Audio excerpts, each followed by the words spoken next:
Y antes que nada es un placer antes de estar aquí con ustedes. Es bastante interesante siempre compartir con personas que también se han dedicado al tema y es muy gratificante ver cómo todos desde sus esfuerzos estamos enfocados hacia el mismo objetivo, ¿no? Y prácticamente lo que hacemos cada una de las organizaciones está centrada en las personas y eso es lo maravilloso de esto. Lo que les voy a compartir el día de hoy es cómo la Cruz Roja maneja el tema de la resiliencia comunitaria. Si bien pareciera, y lo pongo porque todavía hasta la fecha nos dicen la Cruz Roja, ¿qué hace trabajando con la parte de la resiliencia? Si bien somos conocidos por la parte de las acciones prehospitalarias, hay una línea muy fuerte dentro de la Cruz Roja y es precisamente la reducción de riesgos de desastre. ¿Y cómo lo hacemos? A través del fomento de la resiliencia de las comunidades. Tenemos un marco de trabajo desde el Movimiento Internacional de la Cruz Roja a través de la Federación, donde se engloban 6 características o dimensiones principales para la parte de la formación de las personas y que puedan fortalecer su resiliencia comunitaria. Entonces, una de ellas está enfocado mucho a las habilidades o conocimientos que puede tener las personas y que puedan satisfacer sus necesidades básicas. Esto es proporcionar el conocimiento, procurar su salud, saber que tienen ellos cubiertas de necesidades como el techo, la casa, se puedan alimentar y sobre todo que tengan las buenas condiciones. La siguiente es que también tengan los ingresos, procurar que mantengan sus ingresos de manera recurrente, el que tengan también en salud sus bienes naturales de los cuales ellos pudieran depender o al menos convivir con ese entorno natural, que puedan colaborar y participar entre ellos. Este tema lo voy a retomar y porque también he escuchado que ha salido en distintas ocasiones durante las pláticas, durante los casos de otros compañeros también en estas presentaciones, que cuenten con la infraestructura o los servicios necesarios para acudir y que esté conectada, que tenga esa vinculación con actores externos, que no dependan solamente de una sola institución o de un solo gobierno o de un solo organismo para responder a sus necesidades. Esto es un poco de la redundancia que se pudiera crear como una característica de la resiliencia.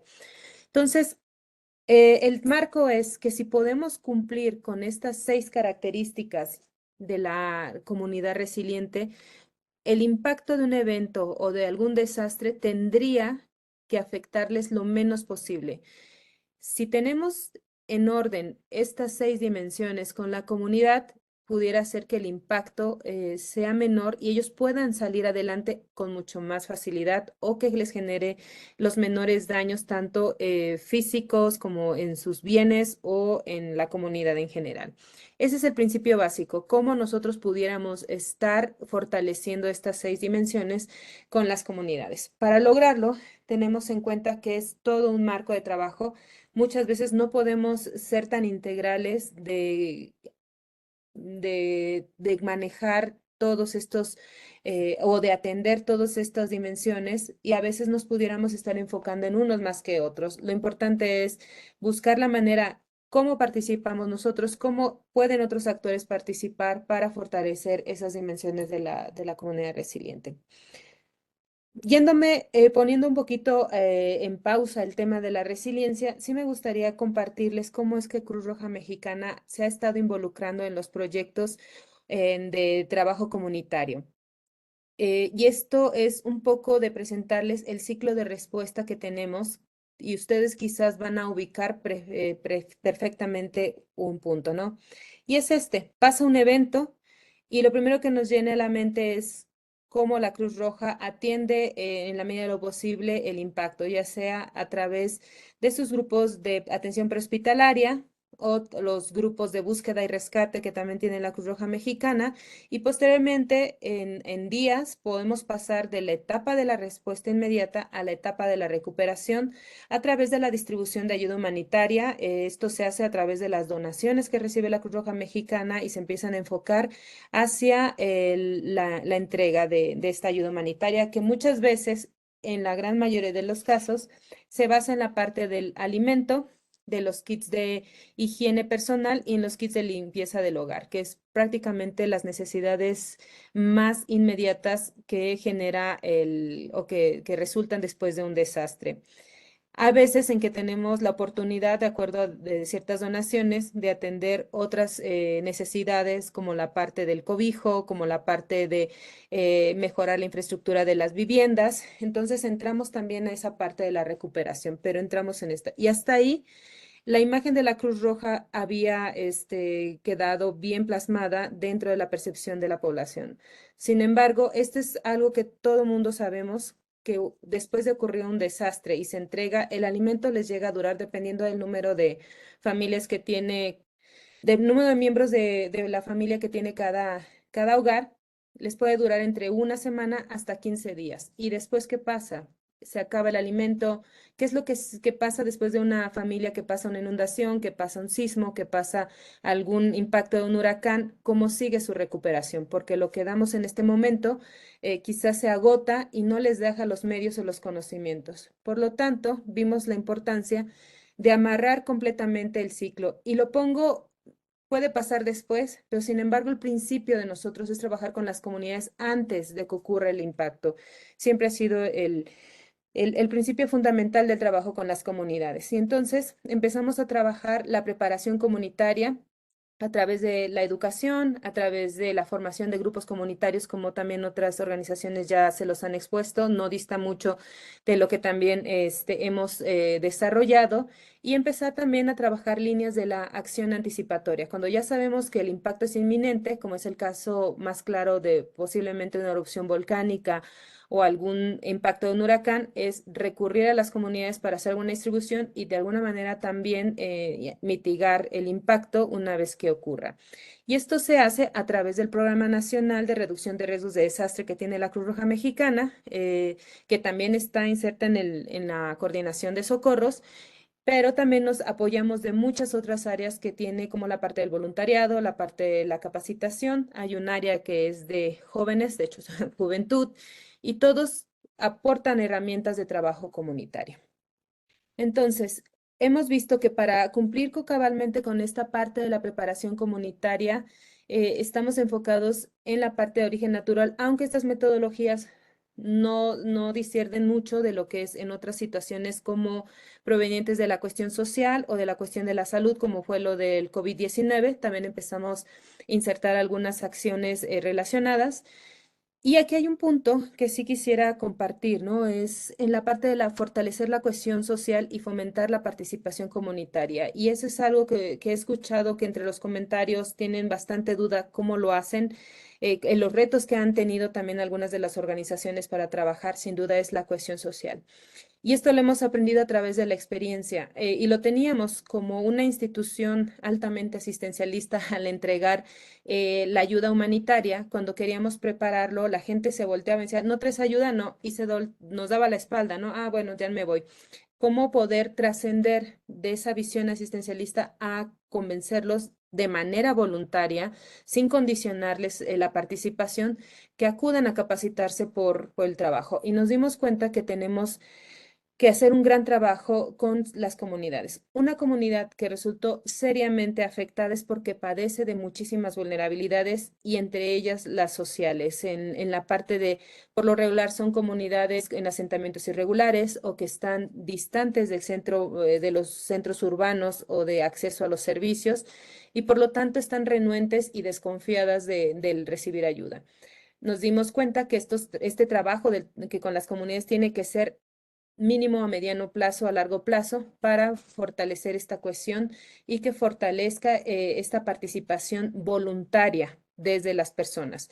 Les pedimos mucho a las personas que tienen que invertir y en lo que ellos invierten no es otra cosa más que tiempo, tiempo que quizás dejan de hacer sus tareas y les pedimos que acudan a capacitarse o atender algunas sesiones o actividades de las que llevamos que posteriormente se las voy a estar trabajando. Una vez que empezamos a fortalecer la cohesión social, podemos dar paso a trabajar otras cosas, como es capacitación. Lo mínimo que siempre nos piden es los primeros auxilios, pero empezamos a involucrarnos con otros temas ya enfocados más en la reducción de riesgos de desastre. Esto nos permite también conocer a la comunidad, hacer diagnósticos comunitarios y saber cuáles son esos actores que están incidiendo dentro de las comunidades y que pueden tener relevancia una vez que Cruz Roja ya no esté trabajando con ellos, sino el objetivo de decirles, esta comunidad sigue fortaleciendo su resiliencia porque ellos mismos ya buscan esta vinculación, no dependen de un externo para seguirla generando. Y de esta manera empezamos a ver cómo se empieza a replicar o a fortalecer esta cultura desde los hábitos de la misma comunidad. Cuando formamos alguna brigada comunitaria, alguna vez nos preguntaron, de qué manera pudiéramos estar asegurando la sostenibilidad o cuál es qué es lo que dejaba. Y antes que nada, con los niños era enfocado. Y antes que nada, los niños aprenden o se hacen hábitos de ver que en la comunidad puede haber un grupo de respuesta y por lo tanto, en el mejor de los casos, se puede generar esa necesidad o ellos ven que existe esa opción cuando empiezan a sentirse identificados que existen ese tipo de prácticas en las comunidades. ¿Cómo lo hacemos? Tenemos dos tipos de acciones y esto también, siendo honestos, ¿no? Dependemos también mucho de los fondos ya para trabajar en una unidad. Nosotros estamos constantemente generando materiales, compartiendo con las diferentes delegaciones de la Cruz Roja a través de los voluntarios que ellos puedan tener el material. Sin embargo, para focalizar las acciones, como los proyectos que hemos estado implementando y que nos han permitido probar las herramientas, sí requeremos uno de contar con los fondos suficientes y dos de la voluntad de la comunidad. Hemos tenido casos muy exitosos en los que la comunidad nos pide seguir aprendiendo y entonces tenemos que hacer más especializadas las herramientas, buscar otro tipo de capacitaciones, pero también hemos tenido comunidades en que por cuestiones de organización, lamentablemente a veces son de acuerdos entre grupos que existen entre las comunidades que a veces son tan pequeñas y lo voy a decir a manera de broma, ¿no? Que entre los Montesco y los Capuleto, entre que la familia tal ya no se lleva con tal, entonces son conflictos que vienen de mucho tiempo atrás y deciden ya no participar porque de repente quitamos la parte de la neutralidad que siempre nos han caracterizado dentro de los principios de la Cruz Roja. En la medida de lo posible que tenemos, entonces podemos analizar si la comunidad es posible trabajar alguna acción de resiliencia. Las acciones de resiliencia nosotros nunca las consideramos que se pueda trabajar en el corto plazo. Sí o sí tienen que ser de largo plazo porque, como ya lo habían visto, incluye una serie de requerimientos o dimensiones que fortalecer. Y las acciones nos van a ayudar a completar ese proceso de la resiliencia. Las acciones son muy específicas, un curso de primeros auxilios, quizás llevarles un plan de familiar de emergencia y muy puntuales que ayudan a la gente a involucrarse uno a nivel familiar o personal, para después, una vez que ya se sienten identificados con las acciones, poderlas volver a largo plazo, hacerlas más especializadas, poder tener un impacto de mayor alcance a nivel de la comunidad. Las acciones solamente se centran en la persona o en la familia, mientras que ya cuando podemos engarzar todo un grupo, una serie de acciones, ya podemos generar todo este conjunto, la vinculación con autoridades municipales, con la parte de otras organizaciones, incluso llevarlo a una comunicación intercomunitaria, donde el líder de una comunidad ya se puede comunicar con otro líder, se empiezan a hacer sesiones y empiezan a conversar. Y es esta parte de cómo nosotros vamos enraizando y vamos generando y aplicando los proyectos de resiliencia. Sin embargo, también tenemos que ir yendo al día. No podemos pensar, un proyecto muy grande de resiliencia comunitaria lo empezamos en el 2013 y lo que empezamos en ese entonces dista mucho de lo que ahorita ya se han transformado algunos de los proyectos. ¿Por qué? Porque cambian los retos, ¿no? Estamos en eventos más intensos y con una frecuencia incierta y nos pasó ahorita en Acapulco con el huracán Otis.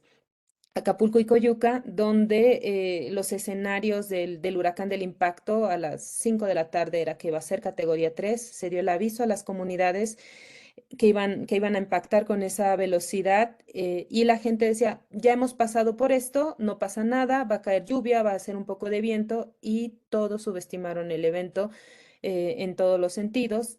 Y cuando impactó en la noche en categoría 5, claro que fue un total desconcierto. Y eso es la parte de la incertidumbre que están generando actualmente los eventos. Puede que haya unos que podamos monitorearlo más, quizás como es la parte de las erupciones del volcán, quizás tiene un poco más de seguimiento. El volcán, por ejemplo, tanto de Colima como el del Popocatépetl están muy, muy monitoreados y por lo regular se conocen comportamiento, pero hay otros que no dan tiempo, como los huracanes.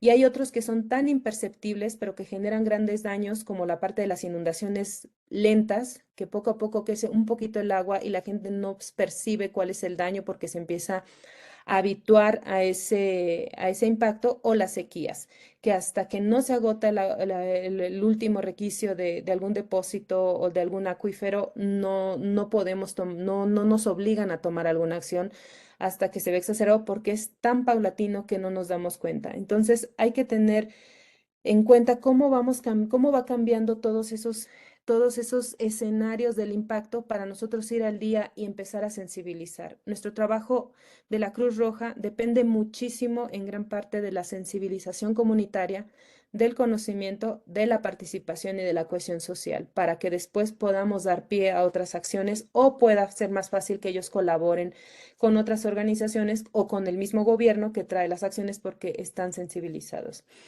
Adicionalmente, hay otras cuestiones de que el evento, nos hemos dado cuenta, a la gente es su prioridad cuando recién pasa, pero pasan los días y empiezan a subir otras prioridades dentro de la comunidad para la protección.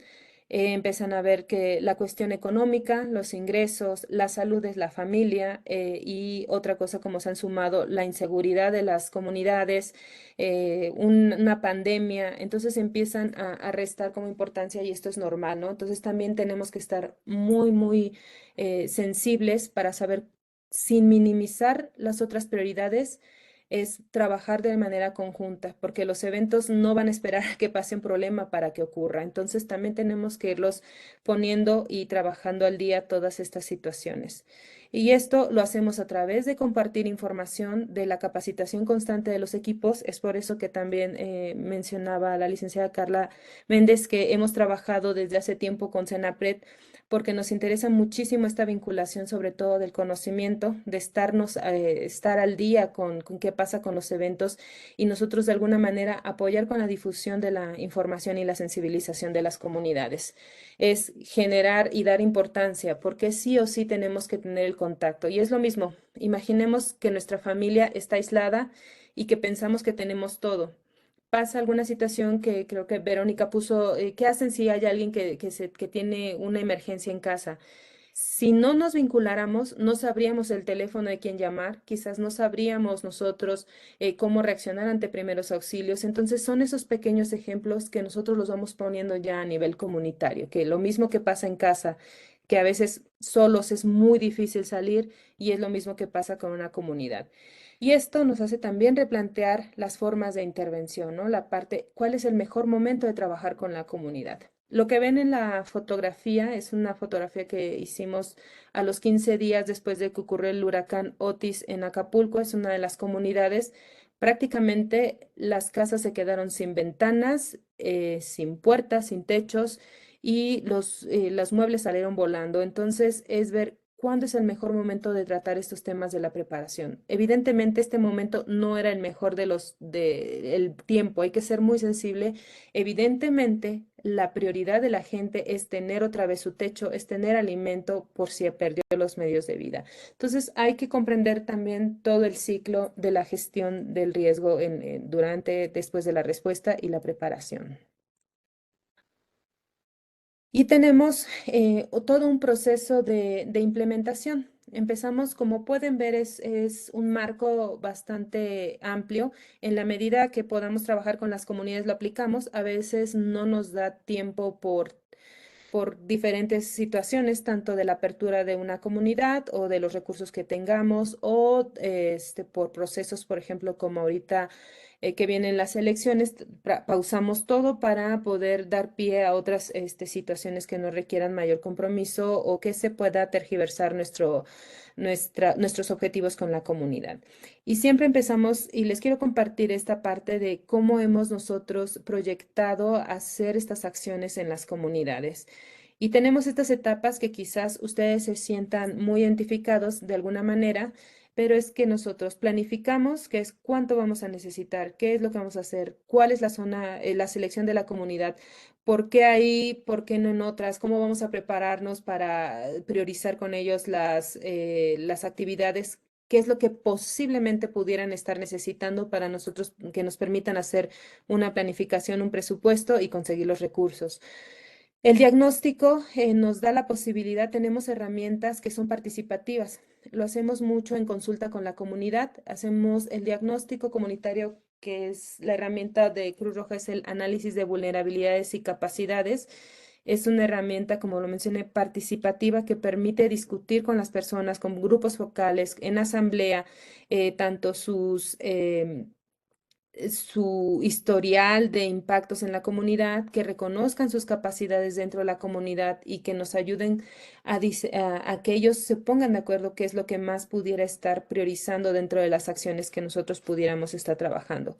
Asimismo, tenemos algunas herramientas de la medición de la resiliencia, es un poco más cuantitativa, donde vemos a través de 5 capitales cómo pudiéramos estar trabajando con ellos y también nos ayuden a priorizar. No trabajamos todo y esa parte en este momento es muy importante con la comunidad porque de repente pudiéramos estar abriendo la caja de Pandora y le preguntamos de todo y hacemos una cosa. Entonces, sí tenemos que tener mucho cuidado de llevar con ellos este proceso y no se puedan estar confundiendo que aunque preguntemos de todo, vamos a cubrir todas esas necesidades. Hasta ahorita no hemos tenido alguna situación, nos ha ayudado mucho ser claros con ellos, que es a qué nos estaríamos enfocando, pero siempre, siempre dependemos de la participación y eso se lo decimos. Nosotros entramos hasta donde ustedes nos permitan entrar y avanzamos hasta donde ellos nos permitan avanzar, que dependemos totalmente del interés de la comunidad. Posteriormente, ya que tenemos el resultado de las necesidades o de las posibilidades de trabajo que tenemos, podemos empezar un plan de desarrollo y tenemos algunas líneas de trabajo. Ahorita al final se las voy a explicar un poco más, que van encaminadas a la educación, a la formación de grupos y también al fortalecimiento institucional. Al fortalecimiento institucional es que siempre tenemos que, todos los voluntarios que forman parte de la Cruz Roja, lo ideal es que sepan cómo implementar todas esas acciones. Que si de repente nos dicen, es que tembló ahorita y después el 30 de mayo va a ocurrir un megasismo, y nosotros decimos, no, no se pueden predecir, nosotros sepamos por qué, explicarles por qué no se puede predecir un sismo. No nada más eso no es cierto, sino también tener todas esas herramientas y argumentos y, y transmitirlos a la comunidad para que ellos también puedan tomar decisiones en tiempo. ¿Qué desastres se pueden predecir? ¿Cómo ocurre? ¿Cuál es el comportamiento? Y esa información les va a ayudar a tomar decisiones. Y ese es el objetivo, que ante un evento una familia, una persona pueda tomar decisiones. Y posteriormente entramos a la etapa de la transición, que representa mucho la sostenibilidad. Es cuando ya entregamos el proyecto a la comunidad. La comunidad tuvo un comité de salud. El comité de salud se comunica con sus casas de salud o con alguna jurisdicción sanitaria y entonces pueden dar seguimiento a las acciones y no dependen precisamente de un actor como Cruz Roja o pueden engarzarse también con otras organizaciones. Y nos ha tocado en la experiencia tanto recibir trabajo que hayan hecho otras organizaciones, como lo fue World Vision después de los sismos, como nosotros también poder dejarles a otras organizaciones para la continuidad. Pero ese es el principio. Y aquí se los pongo un poco más, es el mismo proceso, pero ya encaminado hacia la parte del trabajo con las personas. Empezamos para nosotros que sí es importante identificar qué amenazas pueden estar sucediendo en algún territorio, en alguna comunidad, porque a veces decimos sismos, pero realmente su prioridad, nos hemos entopado que después de los sismos del 2017, nos lo habían mapeado como una zona en tal estado y dicen, sí, se movió un poquito, pero aquí el agua lo que nos hace falta. Entonces hay que tener mucho cuidado cuáles son las prioridades, porque a veces sí están muy etiquetados los recursos, aunque no podemos hacer otra cosa más que están encaminados con sismos y nosotros acuñamos, tener la oportunidad de acuñar otras necesidades. También es conocer perfectamente la comunidad, es saber cómo estas estructuras, organización política, cuáles son sus usos y costumbres, cómo se suelen reunir las personas y a través de ese conocimiento nosotros nos permiten permear y acercarnos a su dinámica y no obligarlos ellos, porque entonces nunca lo logramos. Y aquí hay un ejemplo que nos pasó de repente en unas comunidades en que llegábamos a las 11 del día y las personas estaban en la hamaca, estaban dormidas, ¿no? Decíamos, ese es un error, es pensar, bueno, es que no hacen nada en el día o qué pasa. El estar con ellos, el convivir con ellos día a día nos permitió, porque si nada más hubiéramos ido una vez, quizás algunos de nosotros nos hubiéramos ido con esa impresión. Sin embargo, esa persona que estaba descansando porque se paró a las 4 de la mañana a ordeñar sus vacas y por el calor no lo pueden hacer a esa hora. Y luego tiene que regresar a partir de las 3 de la tarde a mover su ganado, a recoger el cultivo. Entonces, son esos pequeños detalles que parecen obvios, pero nosotros nos han podido dar la empatía con las personas y comunicarnos. Y de esta manera también las personas se permiten conocer el objetivo de los voluntarios de la Cruz Roja y entonces poder generar una sinergia de trabajo conjunto. Em, Voy a compartirles ahorita esta diapositiva de cómo se da el trabajo para las comunidades. Tenemos, recalco, la importancia del conocimiento de los riesgos y las amenazas. ¿Cómo podemos, a través de acciones de preparación, fortalecer también y dirigirlas hacia la resiliencia?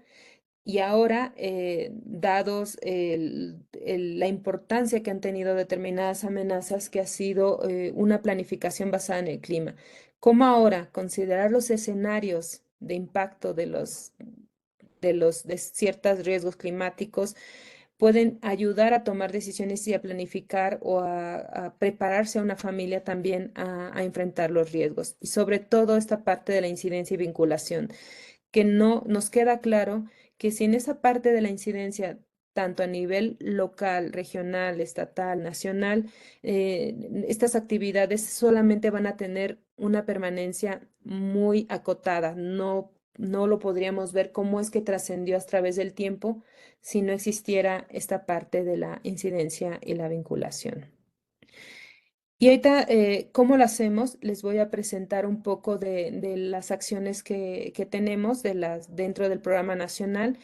Les había comentado que nosotros dependemos mucho de la medición y el diagnóstico para trabajar con las personas. Es el primer contacto que hacemos con las comunidades y también vamos midiendo el nivel de participación de las comunidades. Es ver, ¿están interesados, no están interesados? ¿Cuál es su percepción sobre lo han cotidianizado el riesgo o hace falta que les demos o bien? Ellos nos corrigen la información que a veces nosotros desde una investigación de computadora llegamos y es otro escenario. Y eso también nos ayuda para ofrecerles lo más posible, lo mejor posible, las herramientas más idóneas a las personas.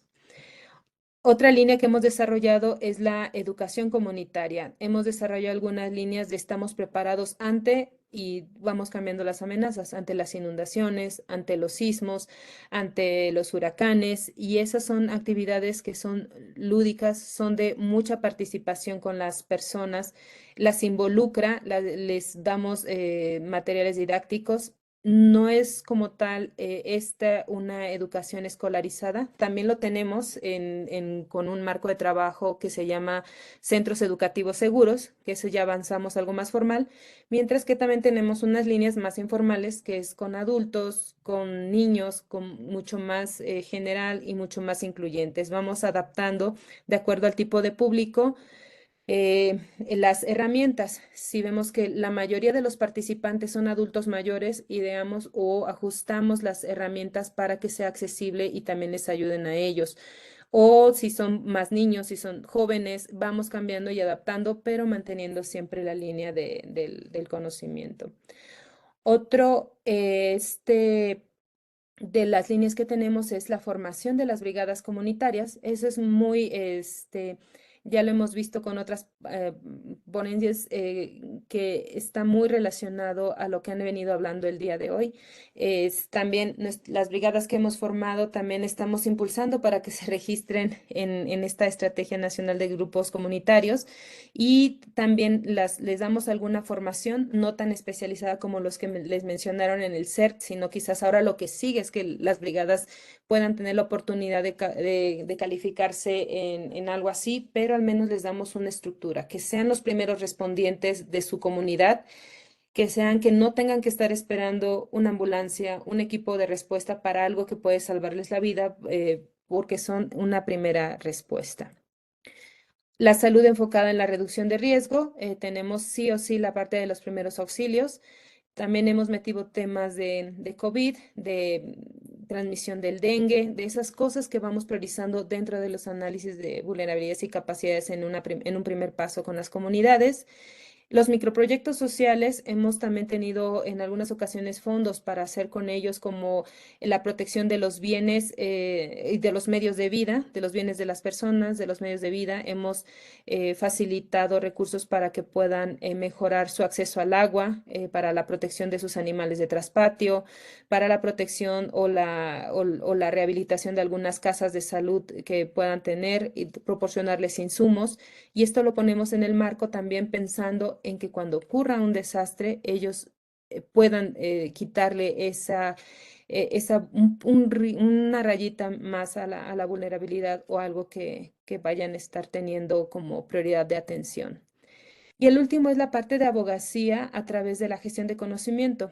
Nos dimos cuenta que nos enfocábamos mucho en estar capacitando a las personas, pero cómo documentábamos todas estas acciones se quedaban ahí y quizás muy interno. Entonces lo que hicimos fue empezar a dar prioridad para compartir, para hacer el manuales, para dejárselos a la comunidad y para transmitir experiencias, intercambio, dejarles un documento, todos esos datos que sacábamos de los resultados de trabajo de la comunidad. ¿Cómo se los íbamos a dejar? No tenía mucho caso que nosotros no los lleváramos, sino los hacíamos a través de planes de desarrollo comunitario y se los entregábamos. Tu comunidad está así, estas son las oportunidades, esto es lo que tienes que trabajar, porque esos son los datos que nosotros estábamos recolectando y eso es un dato que les iba a funcionar con ellos. Y bueno, a manera ya como para perfilarme hacia finalizar esta presentación, sí quise meter estos temas también dentro de los retos que tenemos cada una de las instituciones para trabajar y lo vemos en caso como lo que acaba de presentar Benjamín, para el caso de Michoacán, para todos, este trabajo tan meticuloso de hacerlo con mucho cuidado, de cómo es que logramos a veces la aceptación de las comunidades y creo que no dista mucho de pensar en de una u otra persona. Uno es hacerlo siempre procurando la seguridad de todos los voluntarios o el personal que estamos, es evaluar esa parte, siempre es proteger primero a las personas que vamos a trabajar y a las mismas comunidades también. A veces las comunidades se vuelven protectoras de los voluntarios y la comunidad siempre va a estar apta en la mayoría de los casos a trabajar, pero sí hay que considerar también cómo es nuestra relación con las comunidades, con las personas, cuáles son nuestros protocolos de conducta, cuáles son estas líneas de trabajo con ellos, cuál es la línea que jamás debemos de cruzar precisamente para mantener una sana y cordial convivencia. Porque no es lo mismo de ir a dejar un día una distribución y jamás nos volvemos a ver, a estar ya todos los días. Ellos saben nuestros nombres, nosotros sabemos sus nombres, y es esa parte de generar esta vinculación, insisto, sin traspasar determinada línea. La parte de la salud, y esto fue una gran lección por parte del COVID-19, a todos nos agarró, nosotros acostumbrados a trabajar hombro a hombro, mano a mano con las personas, de repente ya no pueden ir, la comunidad la cerraron. ¿Cómo son esta parte de protección a los que estamos trabajando? Siempre es considerar que tenemos que tener esa protección para todos, y la salud el COVID nos vino a dejar la importancia de la salud, de no poner en riesgo a nadie y buscar nuevas formas de trabajo a distancia, o como las vinculaciones que ya generamos también, esas fortalezas que dejamos en su momento, también se vuelven indispensables para el seguimiento.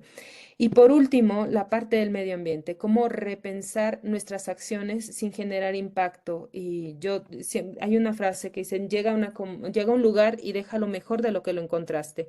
Bueno, igual como lo encontraste, y nosotros es pensar cómo podemos también enseñarles a generar esta parte del impacto. Y lo empezamos a ver con un ejemplo. ¿Qué hacen con la basura? Hay una pregunta que hacemos cuando medimos la resiliencia. ¿Qué haces con los desechos de tu casa? Y donde hay un río, usualmente decían, o la enterramos o la echamos al río, o cuando viene la inundación, se lleva nuestra basura y queda limpia nuestra comunidad. Entonces, sí es también, si tenemos esa oportunidad de estar ahí en la comunidad, no descartarlo y meter algunos temas también de cuidado del ambiente. Y bueno, estaría con esto concluyendo, y quedo atenta a si quieren seguir ampliando sobre algún tema en específico, con mucho gusto.